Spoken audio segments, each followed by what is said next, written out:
de repente me toca o telefone e era o próprio presidente da República, o presidente Bolsonaro, o presidente Jair Bolsonaro, e falou assim: ô Melo, estou precisando de você. Eu quero que você vá para a CEAGESP. Eu quero que você vá lá botar ordem na CEAGESP. E me pegou totalmente de surpresa, porque a gente vem de uma área de segurança, né? E o presidente da República te ligar já é uma surpresa, né? E eu falei assim: nossa, mas por que CEAGESP, né? Se fosse um convite aí para uma área de segurança, eu ia entender, mas CEAGESP, daí me pegou tão de surpresa que eu fui ingênuo até. Falei assim: nossa, presidente, o senhor permite que eu dê uma pensada, daqui a 2 dias ligue? E ele falou: não, pode ligar, daqui a 2 dias você me liga. Aí eu desliguei o telefone, conversei com a família e caiu a ficha. Meu, como é que eu vou falar não para um presidente da República? Isso aí não existe, né? Sim. Vou ter que encarar esse desafio. E foi exatamente assim. Depois de 2 dias eu liguei: ó, presidente, o senhor, peço até desculpas, mas eu precisei entender o que era a CEAGESP, o senhor me pegou de surpresa. Espero corresponder às demandas que o senhor quer e está aceito esse desafio, eu vou para lá. E foi assim que eu cheguei lá, né? Agora, assim, como é que você conheceu o presidente da República, né? Acho que também vale a pena eu falar. Eu estava comandando a rota, e o presidente era candidato a presidente da República, então era o deputado Jair Bolsonaro, estava na época da eleição de 2018, e um entrevistador da UOL, né, que ele queria me prejudicar, tentou me prejudicar, mas foi o cara que mais me ajudou na vida. Porque ele fez uma entrevista comigo e perguntou na entrevista: em quem que você vai votar para presidente da República? Eu estava fardado de rota, lá na rota, dando entrevista, e eu falei assim: eu vou votar no deputado Jair Messias Bolsonaro. Deve ser: mas por que você vai votar nele? Porque é um cara honesto, é um cara que tem bons princípios, tenho certeza que ele vai longe. Se ganhar, esse cara vai longe, né? E fui muito criticado por muitos, né? Falei assim: você é louco? Você, na época, o governador Geraldo Alckmin era candidato a presidente. O governador é o nosso chefe supremo da polícia, né? Então, o pessoal me chamou meio de louco. Como é que você dá uma entrevista dessa? Houve muita pressão ali para eu sair, mas sobrevivi a essa pressão toda, né? O governador Alckmin sempre foi muito cauteloso, né? Que eu acho que é um grande defeito. Acho que quem está numa função de governador de estado não pode ser omisso, tem que tomar decisões, tem que ser firme.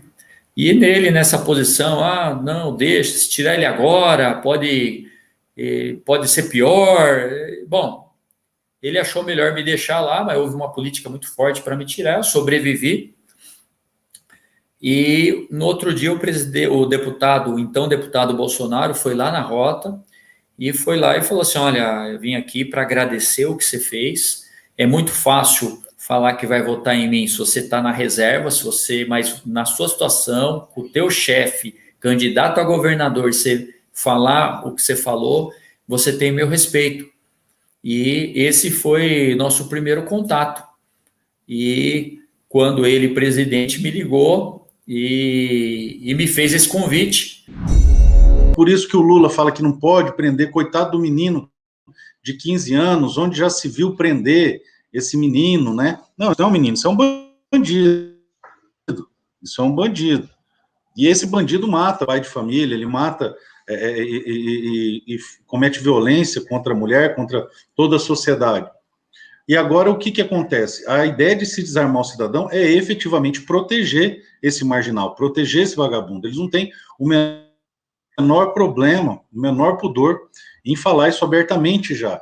Só que falta para a direita a maturidade de entender que para a esquerda é prioridade, é pauta 01 desarmar a população. E deveria ser a nossa pauta 01 assegurar que a população pudesse se defender, se arme. Então você percebe que efetivamente o Estatuto de Desarmamento realmente não foi feito para desarmar bandido. Foi feito para deixar a gente vulnerável a um ditador, ao inimigo externo e proteger marginal. Mas Esses 3 elementos, quando você se dá conta deles, já deveriam ser o suficiente para você ficar transtornado, porque isso aconteceu na Venezuela e olha como é que eles estão lá. Mas a situação fica um pouco mais grave quando você vai um pouco mais a fundo e vê que o grande objetivo da lei desarmamentista no Brasil é tirar de você direitos e garantias fundamentais, ou seja, direitos naturais, e tirando direitos naturais dessa envergadura, eu acabo tirando parte da sua humanidade. Então, vou dar um exemplo. Se eu prender você numa cela escura por 3 anos lá, o cara que vai sair de lá não é mais você, é o que sobrou de você, porque eu tirei um direito natural seu, e isso fere a alma do indivíduo. Se toda vez que você for se manifestar, você for torturado, você vai perder o direito de liberdade de expressão, então isso vai, depois desse processo, você não vai ser o mesmo. Se você for para um campo de guerra e viver em condições subhumanas, o cara que vai voltar de lá não vai ser você. Então, em relação à legítima defesa, acontece a mesma coisa. Não existe nenhum direito se você não tem direito à legítima defesa dos outros direitos. Os direitos só existem se você tiver meios aptos de defender esses direitos. Por isso, de todos os direitos naturais, o direito à legítima defesa é o mais importante, para você poder defender os outros. O João Dória, Major Jaime, ele é uma fraude desde sempre, né? Ele é um expert em propaganda, em marketing, sempre trabalhou com isso, e ele sempre utilizou a política para fazer negócio. E agora o negócio dele é a política. E ele está se aproveitando muito disso, e em 2016, justamente, ele fez isso aqui na capital. Eu não carrego esse peso na consciência. Em 2016, eu votei no Major Olímpio, né? Ele foi candidato a prefeito aqui na cidade de São Paulo, votei nele, e eu lembro que muitas pessoas me criticaram na época, que eu li o plano de governo do João Dória, e era totalmente esquerdista, era quase uma cópia do plano do Haddad, praticamente uma cópia do plano do Haddad. Então eu já comecei a fazer uma campanha, ainda que local, contra, né, o trabalho do então candidato a prefeito, o João Dória. Veio a eleição de 2018 e ele veio candidato. Também não votei nele. Votei no candidato do PRTB à época, o Rodrigo Tavares, no primeiro turno, e no segundo turno não votei em João Dória, não carrego esse peso. Mas eu entendo quem tenha votado nele, Major. Por quê?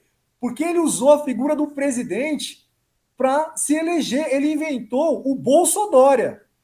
Sim. Canalha que foi. Ele foi lá no Rio de Janeiro. Sem vergonha. Pedir a bênção do presidente. O presidente não recebeu lá no Rio de Janeiro. Ele foi visitar o presidente lá no hospital, fazer aquele jogo de cena no hospital, o presidente internado ali por conta da facada. Vocês vão lembrar dessa imagem ali, o Dória com ele. Então ele enganou muita gente. A cidade de São Paulo deu a maior votação ao França, como o senhor falou, né, o interior de São Paulo, que é muito conservador, ele deu essa vitória, né, ao PSDB, e aquela coisa, né, ficaram ali entre a cruz e a espada, né? Difícil. O vice do Alckmin, o governador França, que era do PSB, do PSDB, que era do PSB, filiado ao PSB, ou então para o PSDB. Mas o João Dória, ele conseguiu ser pior que o Alckmin. Ele está fazendo muita gente sentir saudade do Alckmin. E olha que a galera reclamava, e eu principalmente, impressionante, do picolé de chuchu. É incrível. Sim. É um cara que não tem palavra. O que ele fala não se escreve. Nós temos aqui alguns exemplos. Olha o que ele fez aqui no estado de São Paulo, fechando o estado praticamente, falindo várias empresas. Agora, no final do ano, em dezembro, foi para Miami. Exato. Foi para Miami. Sem vergonha. Mas essa viagem para Miami, Major Jaime, foi a que repercutiu. Mas no feriado de finados, pouca gente sabe, ele pegou emprestado o avião do Rubens Ometo, pegou a família dele, colocou no jatinho do Rubens Ometo e foi para o Caribe. Foi para a ilha de São Bartolomeu. Os esquerdistas querem a revolução, eles querem acabar com tudo, destruir tudo. Então família vão acabar com a família não presta mais, vamos acabar com as estruturas tradicionais de ensino, né? Vamos acabar com as diferenças de gênero, vamos acabar com os nomes, né? Tudo é de cabeça para baixo, porque tudo tem que ser reinventado de acordo com o que eles acham correto. E aí você tem, né? Em vez de você viver a sua vida de acordo com o que, para dar exemplos, né? Jesus pregou há 2000 anos atrás, ou o que Platão falou, ou Sócrates, né?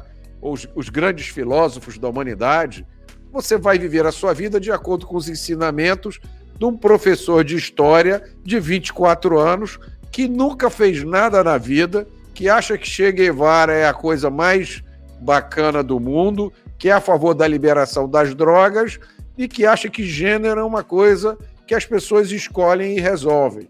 Então, conservadorismo é a defesa da herança da humanidade, né? Que tudo que a gente vive hoje é baseado nessa herança, no direito romano, na filosofia grega e na ética e na moral judaico-cristã. E isso, Major, está no fundamento de tudo que a gente faz hoje, né? Está no fundamento do nosso trabalho, está no fundamento da forma com qual a gente cria a nossa família. Se a gente mergulha no relativismo moral, e é isso o que a esquerda propõe, e o momento em que isso fica mais gritante, a área em que isso é mais evidente, é na segurança pública, na justiça criminal.